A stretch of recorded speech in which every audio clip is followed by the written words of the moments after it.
Hey, good morning, everyone. Happy Tuesday morning to you, and welcome back to Morning Musings. Yes, it's Tuesday. I'm wearing the same shirt, and it's actually Monday.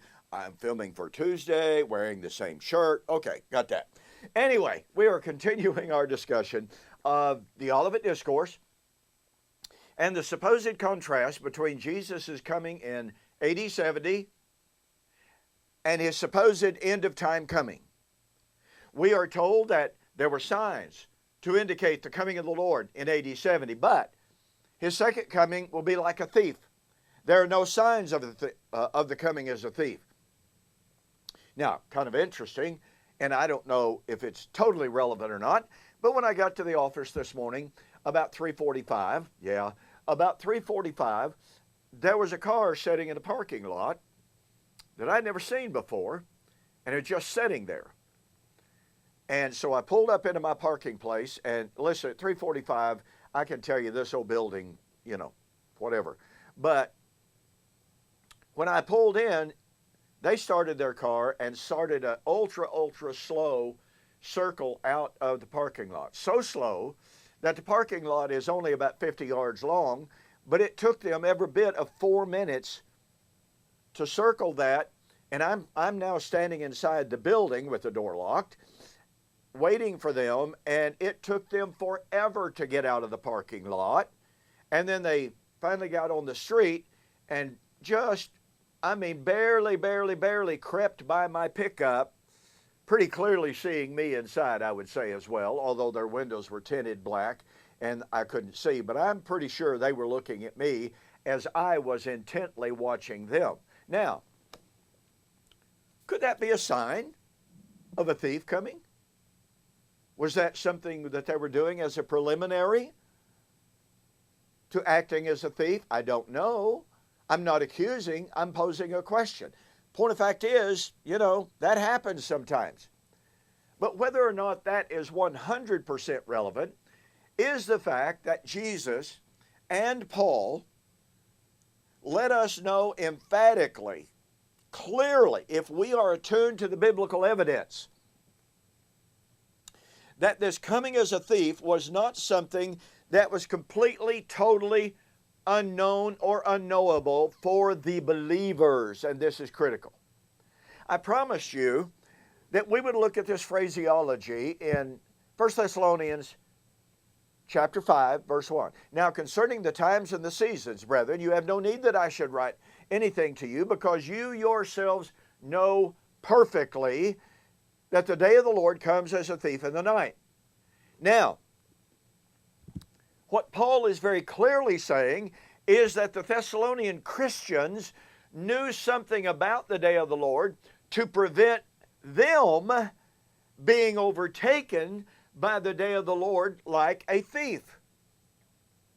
They knew, as opposed to those, as we pointed out yesterday, who would say, everything's cool, peace and safety, nothing to see here, no danger. Now, notice Paul's reference concerning the times and the seasons. In Acts chapter 1, 6 and following, after instructing his apostles for 40 days concerning the kingdom of God. Now, remember, in Luke chapter 24, twice we are told that Jesus opened the mind and the eyes of his apostles to understand the Scriptures. Now, this is critical, folks. Twice it says he opened their eyes to understand the Scripture. So here we have Jesus for 40 days instructing the apostles in the true meaning of the Old Covenant Scriptures and opening their eyes to understand them. And they ask, Lord, will you at this time restore the kingdom to Israel? Now, it's important for us to go back to verse 4 through 5. Being assembled together with them, he commanded them not to depart from Jerusalem, but to wait for the promise of the Father, which, he said, you have heard of me, for John truly baptized with water, but you shall be baptized with the Holy Spirit not many days hence. Now look, folks, you really, really, really have to catch the power of this. In ancient Israel, beginning shortly after the time of the writing of the book of Malachi, as I've shared with you earlier, there was the understanding and there was the knowledge that the Holy Spirit, the prophetic office, had departed from Israel. But in the last days, with the appearance of Elijah, the Holy Spirit and the prophetic office would be restored. Well, what are we told about John the Baptizer? Well, we are told that he was full of the Holy Spirit from his mother's womb. Wow. Listen, I'm telling you, this is absolutely incredible. And so we have this incredible fact of the Jews understanding and knowing the Holy Spirit had departed from Israel, but in the last days, and listen, in the last days before the coming of the great and the terrible day of the Lord, the Holy Spirit would be poured out, the prophetic office would be restored, oh, by the way, for a short period of time. It would not be restored forever. No. I don't have time to go into that. So, watch, as one scholar by the name of Francis said, here is Jesus making an eschatological promise, the promise of the baptism of the Holy Spirit. That promise elicited an eschatological question.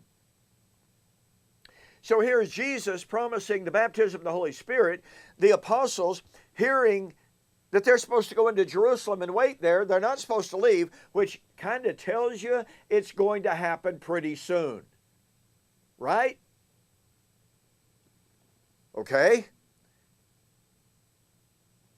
Based on the promise of the outpouring of the Holy Spirit, the apostles immediately asked, Lord, tell us, will you at this time restore the kingdom to Israel? Now listen, folks, they did not still have the nationalistic, geopolitical, militaristic concept of the restoration of the kingdom. Jesus has corrected that for 3.5 years, and most especially for 40 days of opening their eyes to understand the Scripture. When they say, will you at this time restore the kingdom to Israel? Jesus responds, it is not for you to know the times and the seasons which the Father has placed in his own authority. But now watch this. He reiterates the promise of the Holy Spirit. But you shall receive power when the Holy Spirit has come upon you, and you shall be my witnesses to me in Jerusalem, in Judea, and Samaria, and to the uttermost parts of the earth. Now, wait a minute. He told them, go into Jerusalem and tarry there for just a few days. Oh, by the way, I would suggest, doesn't that prove that Jesus knew how to tell time? And so if Jesus, who knew how to tell time, I mean, after all, go into Jerusalem and tarry there a short time. That means just a few days. That's what he says. Then that means he knew what time is and how to tell time. Okay. Eschatological promise, eschatological question, reiteration of the eschatological promise. Keep in mind, the outpouring of the Holy Spirit was to take place before the coming of the great and the terrible day of the Lord. What do we find in Acts chapter 2? Well, just a few days later,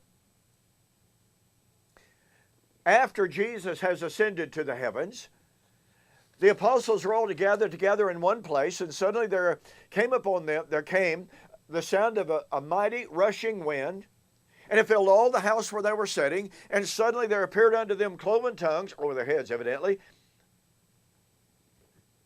as fire, and they began to speak with other tongues as the Holy Spirit gave them utterance. Wait a minute. This is the baptism of the Holy Spirit. The baptism of the Holy Spirit would happen in the last days before the coming of the great and the terrible day of the Lord. The apostles are accused of being drunk. Peter stands up and says, "Men of Israel, hear these words. These men are not drunken as you suppose, seeing it's but the third hour of the day.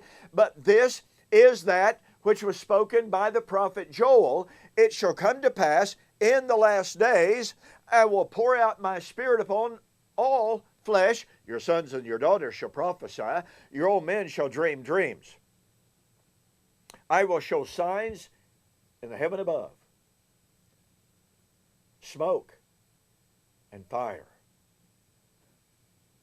before the coming of the great and terrible day of the Lord." You see what Peter does? He tells that audience that what is happening that day is a sign of the coming of the great and terrible day of the Lord. And what did he have to say about it? He said in Acts chapter 2 and verse 40, "Save yourselves from this untoward generation." Well, wait a minute. He's not saying save yourselves from some future generation or from some kind of people. He was saying this outpouring, this baptism of the Holy Spirit is proof positive that we are in the last days before the coming of the great and terrible day of the Lord. Save yourselves from this generation. Okay, the great and terrible day of the Lord,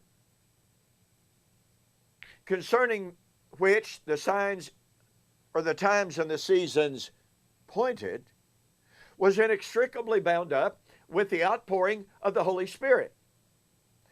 The great and terrible day of the Lord, of which the outpouring of the Holy Spirit was to be a sign, was the coming of the Lord as a thief.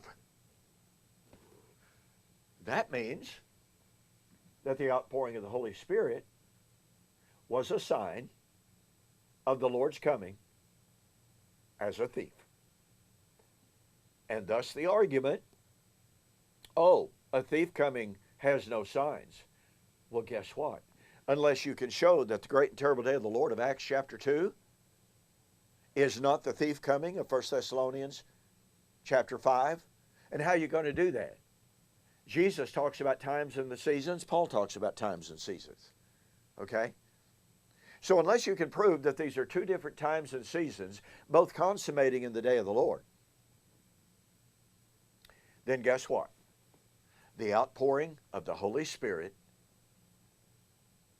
was a sign of the last days and a sign of the impending coming of the Lord as a thief. But not as a thief on believers, but on the unbelievers. Okay, listen, don't forget my very, very special, incredibly discounted offer. My two newest books, Watching for the Parousia, were Jesus' apostles confused. I discuss Acts chapter 1, 6 and following extensively. I discuss the outpouring of the Holy Spirit and its eschatological significance in depth in this book. My newest book, Paul on Trial, Paul, the Pharisees, and the Resurrection. And you get this, Can God Tell Time, thrown in absolutely free. Normally, these three, if you purchased all three separately, it would cost you $50. Your total delivered price, U.S. orders only, $25. Go to my website, donkpreston.com, BibleProphecy.com. There's a great banner right on the front page. Just click it and follow it. You will be absolutely thrilled that you made this purchase. These books are going to blow you away. All right? Hey, I'll see you tomorrow on the flip side.